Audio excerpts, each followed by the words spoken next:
ఈరోజు ఇందిరా క్రాంతి యాత్ర ద్వారా పదకొండ మండలం ఎన్నిమంది రావడం జరిగింది.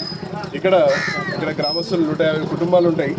వీటిలో వీళ్ళు ఎప్పటి నుంచో మాకు ఇక్కడ తాగునీటి సమస్య ఉందని చెప్పేసి వీళ్ళు చెప్తా ఉన్నారు. ఈ తాగునీటి సమస్య వల్ల మేము కొంతమంది ప్రాణాలు కూడా కోల్పోయే పరిస్థితి అని చెప్పేసి ఈరోజు మన గ్రామస్తులు చెప్తా ఉన్నారు. ఇక్కడ ఇంతకుముందు కూడా మనం చెప్పాము. ఈరోజు మన ప్రాథమిక హక్కులకై ఈరోజు మనం ఒక యాత్ర చేపట్టడం జరిగింది. విద్య, ఉపాధి, పరిశ్రమ, ఆరోగ్యం, నీరు కోసం. ఇక్కడ నీరు కోసం కూడా మన ప్రధాన హక్కు అయినటువంటి ఈ నీరు కోసం కూడా ఈరోజు పోరాడే పరిస్థితి ఉంది. కాబట్టి ఈరోజు గ్రామస్తుల దగ్గర కూడా వచ్చాం. వాళ్ళ దగ్గర కూడా వాళ్ళ ఒక డీటెయిల్స్ తీసుకొని వాళ్ళ దగ్గర నుంచి వాళ్ళ ఒక మాటల్లో వినొచ్చు మీరు వాళ్ళ ఒక సమస్యలు ఎలా ఉన్నాయనేది.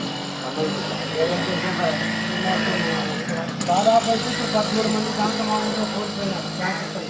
అంటే ఈ క్యాన్సర్ ఎలా వస్తుంది, మాకు వాటర్ ద్వారా వస్తుందా లేకపోతే ఎట్లా అనేది మాకు వాటర్ సరిగ్గా చేశారు కానీ అది ఆగిపోయినట్లే. కానీ ఈ వాటర్ మాకు మెయిన్ అంటే ఈ వాటర్ ద్వారా మాకు గ్రామంలో మొగలు రావడం కానీ క్యాన్సర్ రావడం కానీ దీని నుంచి మాకు ఎంత సమస్య అంటే ఆ వాటర్లో అది మంచిదా బాగలేదా అనేది మాకు తెలియదు. దాని నుంచి మేము తాగుకుంటున్న దాని నుంచి మేము బాధపడుతూ ఉంటున్నాం. కానీ మా వాటర్ సమస్యలు మాకు పరిష్కారం చేస్తే బాగుంటుంది. ఇప్పుడు మామూలుగా ప్రతిరోజు వస్తున్నాం నీళ్ళు కొన్ని తాండాలకి కొంటుందంటే బయట నుంచి పత్తుకుల నుంచి ఇది మినరల్ వాటర్ తెప్పించుకుంటున్నాము. దాని నుంచి అది లేకపోతే ఒకవేళ రాకపోతే కూడా ఇంకే వాడాల్సి వస్తుంది. ఆ వాడినప్పుడల్లా మనుషులకు అనారోగ్యం అట్లా ఇక్కడ మామూలుగా ఇంతకుముందు జరిగింది. ఇక్కడ ఫ్లోరైడ్ ఎఫెక్ట్ వల్ల ఈ ప్రాంతాలన్నీ కూడా ఇది కావడం జరిగిందని చెప్పేసి కూడా మేము ఇంతకుముందు చెప్పాం. ఇక్కడ ఎక్కడ కూడా పత్తికొండ ఈ యొక్క రీజియన్ లో అంతా ఫ్లోరైడ్ ఎఫెక్ట్ వల్ల వాటర్ వల్ల చాలా మంది కూడా ఎంతో ఎఫెక్ట్ అయ్యే పరిస్థితి ఉంది. ఇంతకుముందు అక్కడ ఎలా అయితే ఇప్పుడు కోస్తాలో ఉద్యానం పరిస్థితి ఉందో అలాగే ఇక్కడ కూడా నెలకొన్న సమస్య ఉందని చెప్పేసి ఈరోజు చెప్తా ఉన్నారు. ఇక్కడ ఉన్న గ్రామాలన్నీ కూడా ఇక్కడ ఇంటీరియర్ ప్లేసెస్ లో మోస్ట్ ఆఫ్ ఆల్ ఇక్కడ తుక్కలి మండలంలో అంతా కూడా అదే పరిస్థితి. ఇప్పుడు బంది మడుగులో కావచ్చు ఇట్లాంటి గ్రామాల్లో కూడా ఇదే పరిస్థితి వీళ్ళు చెప్తా ఉండేది.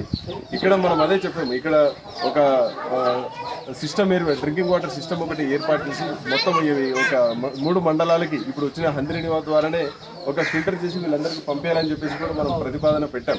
కానీ ఇది ఇంతవరకే కూడా ప్రభుత్వం చేపట్టకపోవడం, తర్వాత ఇక్కడ అధికారుల నిర్లక్ష్యం వల్లనే ఈరోజు వాళ్ళు ప్రాణాల మీదకి తెచ్చుకునే పరిస్థితి ఉందని చెప్పేసి వాళ్ళు వాపోయే పరిస్థితి ఉంది. ఇక్కడ ఈ గ్రామంలో మోస్ట్ ఆల్ చాలా మంది కూడా ఉద్యోగస్తులు కూడా బాగానే ఉన్నారు. ఈ గ్రామంలో ఈ యొక్క ఆదర్శ గ్రామం కూడా చెప్తారు ఈ పెండిమల్ తాండాలు. కానీ ఇట్లాంటి గ్రామాల్లో కూడా ఈ పరిస్థితి ఉంటే మిగతా గ్రామాల్లో వెనుకబడిన గ్రామాల్లో ఎలాంటి పరిస్థితి ఉంటుందో ఒకసారి ప్రభుత్వం కూడా తెలుసుకోవాలని చెప్పేసి చెప్తాను. ఇంకేమైనా సమస్యలు తాగునీటి సమస్యలు కూడా ఉంది. కాబట్టి మీరు ఒక సమస్యను వెంటనే పరిష్కరించారని చెప్పేసి ఒక ఇందిరా క్రాంతి ద్వారా యాత్ర ద్వారా ఇక్కడ రావడం జరిగింది. మీరు ఒక సమస్యను కూడా ప్రభుత్వ దృష్టికి తీసుకెళ్తారని చెప్పేసి తెలియజేస్తూ సెలవు తీసుకుంటారు. ఇంకేమైనా ఉంటే కూడా చెప్పండి.